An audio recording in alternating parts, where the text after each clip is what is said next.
Hey guys, we're going to be looking now at the story of how human beings discovered that there were these things called atoms and what led us to this point. And all of this begins with a fellow named Democritus in ancient Greece. Now you have to imagine that this was going on 2,400 years ago, so this is a long, long time. If you think back or what it feels like for you to think back to the days of, say, Isaac Newton, how long ago that was. When Jesus of Nazareth was doing his ministry here on earth, Democritus would have been as far back in the past for him as Isaac Newton is for us now. So we're talking about a truly large amount of time that's separating us from Democritus. But Democritus was the first to put forward this theory that there were these things called atoms, that if you reduced matter down to very, very small pieces, you would see these little tiny things, and he imagined them almost like marbles, like little tiny spheres that could not be cut any farther. So that is, no matter how good your knife was, you could never separate this atom into pieces, and it couldn't be destroyed. They were there forever. And he said that these atoms made up everything. Now, this was very clever of Democritus, because it turns out that he was right on most of those counts. But the problem was that this was not necessarily based on science. It was based on reasoned arguments, but he didn't have any evidence for it. And as such, and due to other factors, of course, this theory of atoms sort of lay dormant for about 2,200 years. So again, that's 2,200 years. That's a really long time. Until we get to the 1800s with this fellow named John Dalton.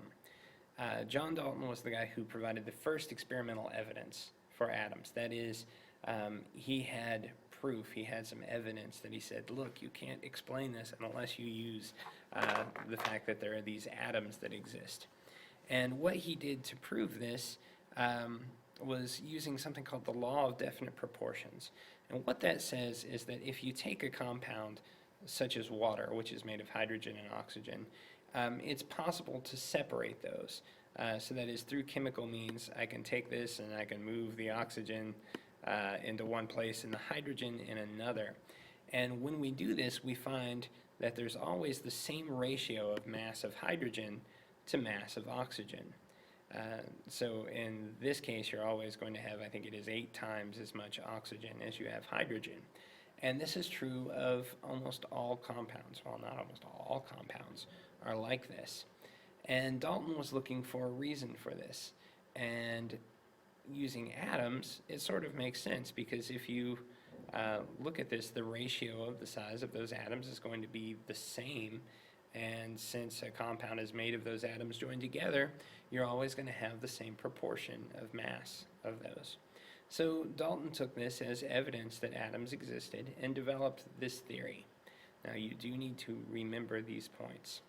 So Dalton said that all elements are made of atoms. So in Dalton's time, we knew that there were certain things that you couldn't break down into any smaller pieces, and we call those elements. And those elements must be made of atoms. And all the atoms of the same type of element are identical, and the atoms of different elements are different, and that's what makes the different elements different from each other. You can take those atoms and you can mix them together. That is, think of putting them in a sack, if you will, and all of them are just sitting next to each other, but they can still be separated and moved about. Or they can be chemically combined. That is, the atoms themselves are stuck together, bound together semi-permanently.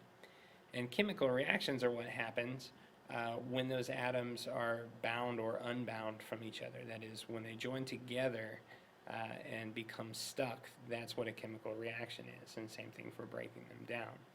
I have a visual here that can help you kind of see this. Here's the atoms of element A, and you can see they're all the same, and the atoms of element B, and those are all the same, but these two are different from each other. The atoms of element B are much larger than the atoms of element A. If we mix these two, that is, if we just put them in the same container, we get a situation that looks like this. You can imagine if you had a really good pair of tweezers, you could get in there and separate one from the other. But then we have this situation, which Dalton said was what chemical reactions were.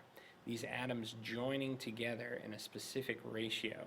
In this case, 2 of atom A for every 1 of atom B.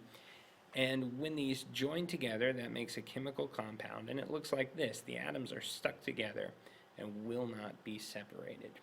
So things to remember: know who Democritus was, know who Dalton was, and know those points of Dalton's atomic theory.